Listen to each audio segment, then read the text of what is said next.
vous fait mal qu'à vous-même en fait, hein, si les autres arrivent à revenir. En tout cas, il est clair que maintenant, et c'est pas du bluff, hein, Patrick, hein, là maintenant il manifeste véritablement une aisance et il veut le montrer, il veut essayer de faire le forcing au train. Et derrière, ben, croyez-moi, tout le monde essaie de résister, mais c'est pas évident. C'est un client quand même, hein, 2h06-23 son record perso, il est complètement dans ses eaux là, complètement dans ses temps, il a l'air bien, il se sent bien, et il va falloir aller le chercher, et derrière ça tire un peu la langue. C'est normal, là il va y avoir 1 km, voire 1,5 km, très difficile, et après ça va exploser en fait. Hein, voilà. En plus, la dernière partie du parcours est quasiment la plus compliquée, hein, au niveau de la déclivité, au niveau des bosses, des virages. Ouais.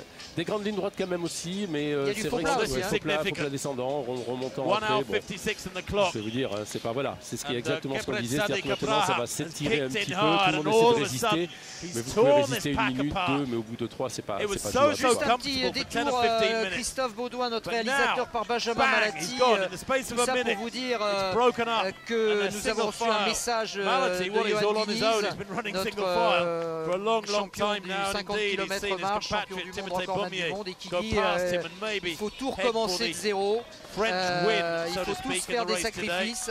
Et il faut qu'il y ait un gros travail de fond et recréer les fondations du marathon français. C'est vrai qu'il n'y a plus de marathon. Oui, ça fait un moment, mais il est peut-être temps de prendre les choses en main, parce que quand on voit un garçon comme Benjamin aujourd'hui et sa détresse, eh bien lui avait envie de venir, et peut-être qu'il aurait fallu, comme le dit Bob, peut-être l'aider un peu plus par rapport à son projet. Oui, surtout ce qui est un petit peu angoissant pour lui, c'est 2 ans, une année de progression de 13 à 2,12, et puis après 2 ans où il se recherche.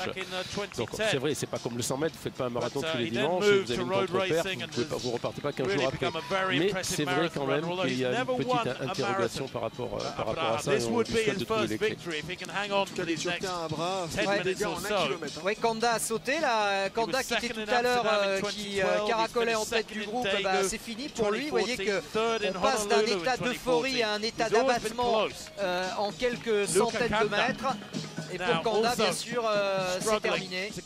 Et donc là, on remonte de l'arrière pour voir à 3 km de l'arrivée les dégâts occasionnés par le démarrage brutal d'Abra, l'Éthiopien. Et là, les positions maintenant sont, je dirais pas fixées, ça peut encore bouger un petit peu, mais enfin, quand vous êtes dans le... Regardez, il marche par paire, hein, en fait. Hein. Il y en a un qui tient, en tout cas. Voilà, quand vous êtes dans la 4e paire, vous ne viendrez pas devant, en tout cas, il est passé.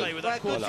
Oui, c'est celui qui nous avait fait finalement la meilleure impression, et qui a, comme vous le disiez Bob, amorti le démarrage violent, et qui maintenant peut-être a les meilleures performances. Là, c'est psychologique, hein. Il est repassé tout de suite devant, il n'a pas attendu. On voit bien l'Éthiopien qui commence un petit peu à subir. Ça va être intéressant de voir aussi son comportement à l'Éthiopien pour voir si physiquement il tient. Et on voit Coco qui se met légèrement sur la droite pour pas que l'Éthiopien prenne sa roue. Regardez, on voit l'Éthiopien qui fait l'effort vraiment pour se mettre derrière, entre guillemets, pour courir l'aspiration, même si... c'est l'écart est en train de se faire. Kotut là. Kotut est très fort sur ses appuis en fait. Hein. Oui. Alors c'est vrai que sa position de bras est un petit peu, enfin, je dirais, elle n'est pas standard, mais enfin ça c'est pas important. Hein. Les épaules sont mobiles, mais il est très fort en appui. Court en plante, hein, d'ailleurs, hein, regardez bien. Hein. Et court en plante, alors bon, il y a beaucoup de discussions par rapport à ça, il ne faut pas chercher. Hein. Chacun a son style, il y a même des Kenyans qui posent le talon, hein, mais ça roule vite. Simplement, ils sont habitués à courir depuis très jeune sur des cailloux, pieds nus, etc. Ceci explique aussi cela, ne vous amusez pas forcément, même si c'est la mode, à vouloir courir comme ça. Le 0,855, son record perso était nettement moins bon, il va l'exploser aujourd'hui. Il va l'exploser. Quand vous pensez qu'il a fallu 4 ans à Gebre Selassie pour gagner son premier marathon sur record du monde, pour gagner 2 minutes 36. Il est relâché, regardez son visage. Il est très relâché, très relâché. Les lèvres qui sont relâchées. Il intériorise. Voilà. Il intériorise, hein, il est dans lui, il ne se disperse pas. C'est son jour. C'est son jour à Kotut, on l'avait vu depuis tout à l'heure, depuis le 30e, quand il a montré le bout de son nez. Et là, les dégâts sont importants. Stéphane est toujours avec nous. Oui, je suis toujours là, et attention à Semlani maintenant qui revient, qui est en train de revenir. Semlani, on l'avait vu en début de course et il s'est bien cassé après, mais il est en train de revenir là, attention. Il avait l'allure aussi, plus relâché au niveau des bras que Kotut. Et avec un grand braquet, tous les différents, moins heurté. Attention parce que là il est en ligne de mire. Et il a l'air vraiment très concentré. Il ne court pas pour la deuxième place, très clairement. Il court en portant son regard droit sur le dossard de Kotout. Il n'est pas loin, hein. Il n'est pas loin du tout. Il est à quoi? Il est à 4 secondes, 4-5 secondes. Ouais, et là c'est rien du tout. Surtout qu'il reste 2500 mètres, je vais vous dire, c'est rien. On voit bien sur marathon, on l'a vu au 4e kilomètre à Bra, l'Éthiopien qui attaque. Et puis là maintenant, 2 km après, il est même plus sur le podium, il est 4e. Ouais, il a explosé. Il a explosé. Le problème, c'est qu'il est, comme le disait Bernard, il a été victime de sa propre accélération. 2 km à parcourir. Chemlani peut-il revenir sur Kotout? Et il y a quelqu'un qui revient sur Chemlani aussi, c'est Korir. C'est le petit Korir avec ses bas. Ça va être un final finalement. Oui, ça va être très compliqué, hein. C'est pas fait encore. Non, parce qu'il n'y a qu'une seconde et demie. C'est pas fait, mais là, Kotout a contré, je crois, pour Chemlani. Maintenant, ça va être difficile. Il fallait qu'il reprenne du terrain. Il était en train de reprendre et on cède à nouveau. Et il est sous la menace en plus maintenant de courir. Donc psychologiquement, il va peut-être chercher à défendre sa deuxième place. Et donc ça va faire les affaires de Kotout. C'est vrai que Kotout était dans sa course, il avait lâché les autres, il ne s'est pas forcément retourné. Alors ce dernier ravitaillement, celui qui pose toujours problème, faut-il le prendre ou pas le prendre à 2 km, hein.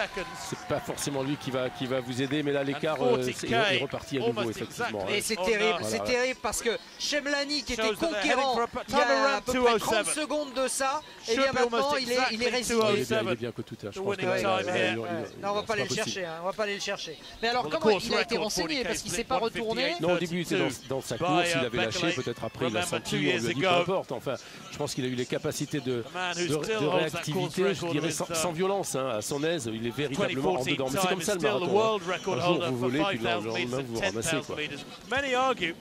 Les virages, c'est pas ses jambes, les virages aussi, mais là il prend du droit, ça va. Le petit Korir, ça y est, passé, Chemlani s'est fait passer, Bob. Le petit Korir était très loin, il était avec Mika Kogo 50 mètres derrière, il voyait bien 2 km après, il est en deuxième place, il fait le forcing pour revenir. Mais pour revenir à Kokout, il a maîtrisé sa course, surtout quand ça a commencé à accélérer, puis il a contré au moment où il fallait. Il a fait en fonction de ses moyens aussi du jour, hein, et puis sa course c'est vrai que sur cette distance-là, je dirais que c'est pas le dernier kilomètre, c'est le dernier tour du premier mètre, hein, donc c'est beaucoup plus, on a beaucoup plus le temps de voir et d'expliquer les choses, d'expliciter. Par contre, c'est vrai qu'il est surprenant avec son, je dirais, son centre de gravité. Il court penché un petit peu. Il un peu plus de la composante. Oh là, de la composante, je dirais, de la propulsion en fait. Hein, voilà, il pousse plus qu'il ne va tracter. C'est son style. On va rentrer dans le dernier kilomètre. Chemlani va essayer de sécuriser sa troisième place. Korir, lui, la seconde, et devant, vous le voyez. Peut-être non plus pour la deuxième. Non, pour la deuxième, c'est pas fait, mais pour la première, en revanche, c'est dans la poche. Regardez, imperturbable, aucun rictus, il a un équilibre parfait au niveau ventilatoire. On voit qu'il a un équilibre parfait, en fait, il est absolument pas en détresse. J'ai l'impression qu'il pourrait enchaîner avec la deuxième marathon. Oui. Kotout there, making the most of it. Non, mais enjoying these conditions, enjoying the brilliant weather. Mais quand vous êtes comme ça, vous pouvez tenir 2 km de plus. Officially around 11 or 12 degrees centigrade. Idéal, et puis au niveau de sa foulée, il pourrait encore gagner en économie, parce qu'il a fait aujourd'hui, il va battre son record de plus d'1 minute, ça va être 2 hours 4 minutes on the clock. Un gros succès, puis ça peut être aussi un futur grand marathonien. Pour la deuxième place, effectivement, rien n'est fait encore. Est-ce que Chemlani, qui s'accroche à la foulée de Korir, a les ressources pour sprinter? On va voir. Et alors toujours cette attitude assez atypique, le corps, le buste complètement penché en avant. Ah oui, non. Il n'y a pas de règle. Hein. Mais non, il n'y a pas de règle. Chaque corps s'organise en fonction de ses segments, de sa puissance, sa souplesse, son geste. Hein, c'est aussi génétique. Hein. Et un petit, juste avant, on a juste le temps de voir Timothy Beaumier, parce qu'on ne l'aura pas beaucoup montré aujourd'hui, qui aura fait vraiment une superbe course, le Français, que l'on voit là sur la moto. Voilà, merci Christophe. C'est bien aussi de rendre hommage à Timothy Beaumier, qui aura fait une course très intelligente et qui sera revenu de l'arrière. et qui aura, et on lui souhaite, réussi son objectif, c'est-à-dire courir en 2,15. Oui, c'est ça, parce que je crois qu'il avait encore combien de 2,16, passer de 16, voilà. Allez, on va revenir sur la tête de course parce qu'il reste un peu plus de 400 mètres pour Kotut qui va donc succéder à courir. Il accélère, il sait qu'il bat son record. Alors je vais vous dire, quand vous savez que vous battez votre record, après chaque seconde est importante, il va falloir essayer quand même d'aller chercher, je dirais, peut-être passer une petite barrière. Et Chemlani est en train de craquer là. Il va se contenter de la 3e place. Courir va terminer 2e, mais c'est pas le courir de l'année dernière. C'est pas celui qui a gagné l'année dernière, c'est son homonyme. Il va prendre la 2e place de ce 40e anniversaire. On voit que Chemlani est un peu en rupture là. Kotut là il est euphorique parce qu'il sait qu'il va battre son record, il sait qu'il va gagner le marathon de Paris. Et qu'il va gagner beaucoup d'argent parce qu'il y a ça aussi bien sûr. 50 000 plus 25 000 je crois si c'est de 10 et tout. Bon c'est beaucoup d'argent, surtout pour eux c'est fabuleux, mais c'est pas des sommes quand vous savez la difficulté pour préparer un marathon, que vous en faites qu'un ou deux par an, c'est pas une démonstration, on est d'accord. Donc je vais vous dire, dans le siècle actuel c'est le salaire moyen d'un footballeur moyen de première division. Et c'est pour le Kenya l'occasion de faire vivre toute sa famille, voir son village. Avec 75 000 € et tranquille 40 ans. Allez, on va saluer Kotut, vainqueur donc de cette 40e édition du marathon de Paris avec un chrono qui va être à mon avis légèrement supérieur à 2,07. Non, moins de 2h07 certainement pas, mais je pense il sprint quand même. Il veut réussir moins de 2,07 et il va pas y arriver. Cyprien Kotut, vainqueur donc de cette 40e édition.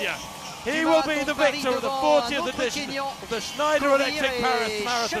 The champion in 2016 crosses the line just outside 2:07. 2:07.11 there, unofficially for Kotut. Brilliant run. And he was able to finish with a flourish. Je ne sais pas s'il y a déjà eu ça, quelqu'un qui a gagné le SMIC Paris et un mois le marathon de Paris. Exact, c'est le vainqueur du semi, vous avez tout à fait raison. Il avait repéré parfaitement le parcours, courir 2e. Et Chemlani, 3e. En semi, oui, enfin oui. En semi, un mois avant, c'est jouable. Enfin, disons qu'il est dans un mois de grande forme, en fait. 1, 2, 3 for Kenya, then. Bon, alors cherchez pas, c'est Afrique de l'Est. Ah oui, comme d'hab. Et ça va continuer d'ailleurs avec les arrivées. Voilà Kogo, donc le coureur de 10 000, qui continue son apprentissage sur marathon. Et ma foi, 4e place, pas mal. Hein. But he does make it a wonderful day at the races for the Kenyans. Quelques petites secondes.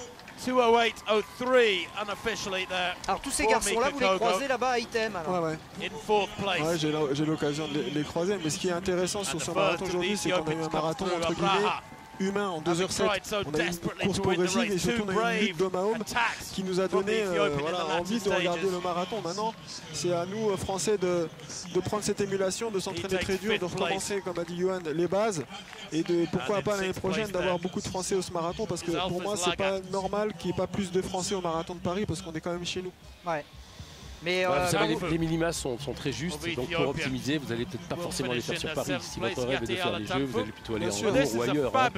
Bien sûr, c'est logique aussi.